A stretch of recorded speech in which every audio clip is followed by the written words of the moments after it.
One and welcome back to SK one के sir. काफी दिनों बाद आज फिर से we are back for once again and today's video is about कि कैसे जैसे क्लासिकल मैकेनिक्स में जैसे आप F इक्वल्स ma इक्वेशन लिखते हो तो यहाँ पे आपको पता है कि लेट्स कंसिडर कि यहाँ पे टोटल एक्सटर्नल फोर्स जो हमारे एक्ट करिए एक पार्टिकल पे दैट इज F। तो मास टाइम्स एक्सेलरेशन इज बेसिकली तो यहाँ देखिए Newton second motion is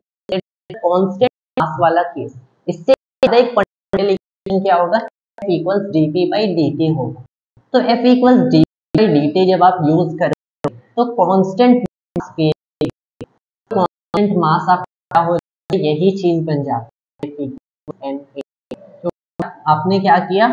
P को क्लासिकल मैकेनिक्स में mv लिखेंगे तो m बाहर आ गया कांस्टेंट है dv ओवर dt एक्सेलरेशन हो गया तो ये F इक्वल्स ma हो गया। अब यहाँ पे आप अगर देखते हो तो स्पेशल रिलेटिविटी में momentum is not m times v। Special relativity में momentum mass times velocity directly नहीं होता है। तो आपके पास यहाँ पे क्लियरली पता चल रहा है कि ये कांस्टेंट मास केस के लिए इनफैक्ट मास तो कांस्टेंट है ही नहीं, मास आप ऐसे बाहर निकाल ही नहीं सकते हो। तो आपको पता है कि स्पेशल रिलेटिविटी में f को m में नहीं लिखा जा सकता। देन स्पेशल रिलेटिविटी में what is the force needed to cause any given acceleration to a particle, ये हम लोग ट्राई करते हैं कैलकुलेट करने के लिए।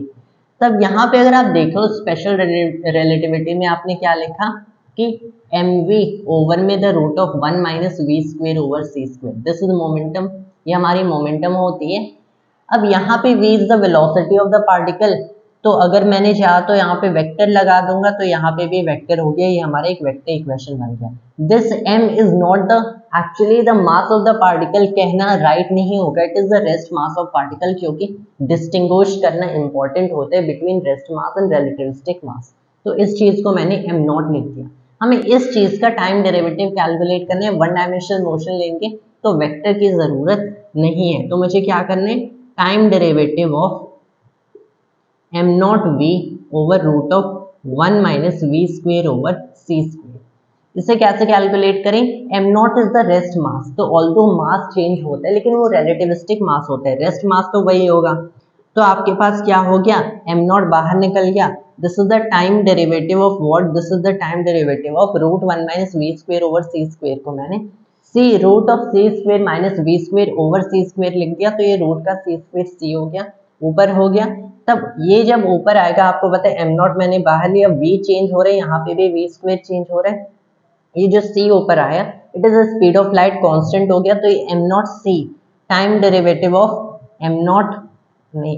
है यहाँ पे, this is time derivative of v over root of c square minus v square. तो हमें बस इस चीज की टाइम डेरिवेटिव कैलकुलेट करना है, कैसे करेंगे, this will be simply m naught c times में हो गया ओवर में हो गया सी स्क्वेयर माइनस वी स्क्वेयर हो जाएगा, जो डिनोमिनेटर होता है उसका स्क्वेयर हो जाते हैं, तो दिस हो इसका स्क्वेयर हो गया, then you have root of c square minus v square times dv over dt, minus में यू हैव v टाइम्स में the time derivative of root of c square minus v square, ये चीज होगी। अब यहाँ पे आपको पता है dv over dt is basically the acceleration of the particle. Here I am not really मतलब my intuition says so कि it will not be so right अगर इसे एक्चुअल में एक्सेलरेशन लिखते हैं, क्योंकि उससे बहुत कंफ्यूजन भी हो जाएगी। तो इसे मैं बेसिकली क्या लिखता हूँ, a से रिप्रेजेंट करने की बजाय इसे मैं एक v डॉट कर देता हूँ, that is the kind of notation कि at least in this particular context I am feeling कि वुड बी राइट। तो इसे मैंने v डॉट लिख दिया, टाइम डेरिवेटिव ऑफ वेलोसिटी, ये root of c square minus v square ही है, ऑलराइट, यहाँ पे आपका c हो गया। देन आपके पास क्या है, यहाँ पे आपके पास v टाइम्स में time derivative of root c square minus v square है, इसको कैसे कैलकुलेट करेंगे, तो यहाँ पे आपको क्या करना पड़ेगा, time derivative of root c square minus में वी स्क्वेयर मुझे कैलकुलेट करना है, this will be the derivative of root c square minus v square with respect to c square minus v square times में हो गया the time derivative of c square minus v square with respect to time. मैंने chain rule apply किया तो यहाँ पे directly वही variables मैंने लिख दिया, ये क्या होगा 1/2 root c square minus v square हो गया, टाइम्स में अब the time derivative of c square minus v square time के रेस्पेक्ट में, तो फिर से चेन रूल अप्लाई करना पड़ेगा एज सच कि the time derivative of c square minus v square with respect to time equals what, it equals the derivative of c square minus v square with respect to v times the derivative of v with respect to t। तो ये चीज फिर से मेरी v dot हो गई, ये चीज फिर से मेरी v डॉट हो गई। यहाँ पे अगर आप इसको देखते हो तो this is clearly equal to minus two v times में ये v डॉट हो गया, तो इसको मैंने इनटू में क्या किया, माइनस में two v times v dot, minus two v times v dot, two से टू कैंसिल हो गया, this is minus v dot over root c square minus v square. तो ये जो चीज है this is what minus v dot, तो v का स्क्वेयर हो गया माइनस से प्लस हो गया, तो आपके पास क्या मिला यहाँ पे एम नॉट सी। अब ये हो गया आपके पास root of c square minus v square times में v डॉट, फिर ये हो गया आपका plus v square v dot over में आपके पास हो गया root of c square minus v square and then you have over में सी स्क्वेयर माइनस का वी स्क्वेयर। तो कुछ ऐसा हमारा एक्सप्रेशन मिल रहा है, इसमें भी कुछ कॉमन ले सकते हैं so as to equate it with, यहाँ पे क्लियरली आपके पास ब्रैकेट्स हैं, so as to equate it with v dot हम लोगों ने फिर से बाहर ले लिया, ये एक कॉमन टर्म ले सकते हैं root of c square minus v square. अब देखो यहाँ पे इसको मैं बेसिकली क्या करता हूँ, this is m naught c and times में कर देते हैं root of c square minus v square v dot over c square minus v square and plus m naught c v square v dot over the c square minus v square to the power 3 second, ये चीज हो जाएगी। तो इसमें मैंने basically क्या लिया, इसमें मैंने कॉमन ले लिया, एक तो एम नॉट सी बाहर रहेगा ही, ओवर में मैंने क्या कर दिया, ओवर में मैंने बेसिकली कर दिया है यहाँ पे root c square minus v square, alright root of c square minus v square कर देते हैं, m naught c over root of c square minus v square, यहाँ पे एक और टर्म लगा देते हैं वी डॉट,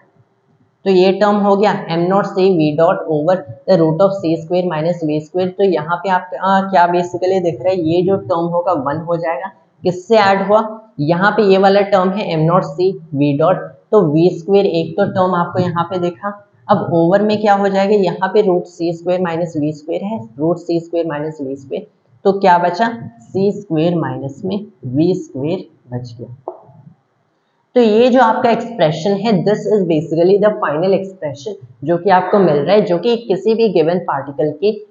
इतना फोर्स एक्ट करेगा, किसी भी गिवन पार्टिकल पे इतना फोर्स एक्ट करेगा तो इतनी आपकी एक्सेलरेशन होगी। एक्सेलरेशन मैंने यहाँ पे बेसिकली वी डॉट से रिप्रेजेंट किया है क्योंकि I feel in this particular term कि क्लासिकल मैकेनिक्स के सारे नोटेशंस नहीं यूज करने चाहिए, बट दैट्स अगेन मी। तो यहाँ पे मैंने जो भी किया है this is my particular solution, again the idea wasn't exactly inspired from me, the idea was inspired from someone else who tried to calculate this. लेकिन यहाँ पे अगेन एक चीज आ जाती है कि ये जो डेरिवेटिव हम लोगों ने कैलकुलेट किया है कि दिस मैंने एक ऑर्डिनरी डेरिवेटिव कैलकुलेट किया, ordinary differentiation, while the other person tried to calculate a partial differentiation. Why? क्योंकि यहाँ पे मास m भी है, बट द फॉल्ट लाइज कि यहाँ पे जो मास m हम लोगों ने लिखा है, हम लोगों ने ऑलरेडी मोमेंटम को रेस्ट मास के टर्म्स में लिखा है, वरना momentum is again the relativistic mass times velocity, momentum is relativistic mass times velocity, मैंने रेस्ट मास के टर्म्स में यहाँ लिखा, तो सीधे एक ऑर्डिनरी डेरिवेटिव हो सकते हैं रादर देन पार्शियल डेरिवेटिव,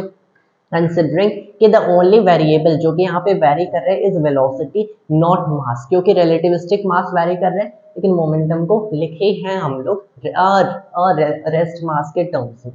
तो ऐसे हम लोगों ने डेरिवेटिव कैलकुलेट किया है and that is basically my particular solution कि क्या फोर्स हो सकती है कि अगर इतना एक्सेलरेशन प्रोड्यूस करना है। एंड एक चीज जो कि यहाँ पे बहुत इंपॉर्टेंट फैक्टर होता है कि अगेन एक चीज बहुत इंपॉर्टेंट है, फॉर अ गिवन वेलोसिटी, मतलब एक इंस्टेंट के लिए ही आप इतना फोर्स एक्सर्ट कर रहे हो फॉर अ गिवन वेलोसिटी। जब वेलोसिटी मान लो let's say 1/10 of speed of light है तो आपको इतना फोर्स एक्सर्ट करना है to accelerate it at this rate for in instant, क्योंकि जब नेक्स्ट इंस्टेंट में वेलोसिटी और इंक्रीज करेगी due to this amount of acceleration, तब उतना ही एक्सेलरेशन प्रोड्यूस करने के लिए और आपको यहाँ पे फोर्स एक्सर्ट करना पड़ेगा क्योंकि इसका रिलेटिविस्टिक मास और इंक्रीज हो गया है, so the inertia the resistance to the force has increased even more. तो ये जो है आपका एक पर्टिकुलर इंस्टेंट ऑफ टाइम के लिए ये आपको फोर्स की वैल्यू बता रहे, that is what you have to keep track of. ये पर्टिकुलर इंस्टेंट ऑफ टाइम के लिए है कि इस इतना एक्सेलरेशन प्रोड्यूस करना है इस इंस्टेंट पे जब वेलोसिटी इतनी है। सो दैट इज, ऑल्दो मैंने टाइम के टर्म्स में नहीं लिखा है,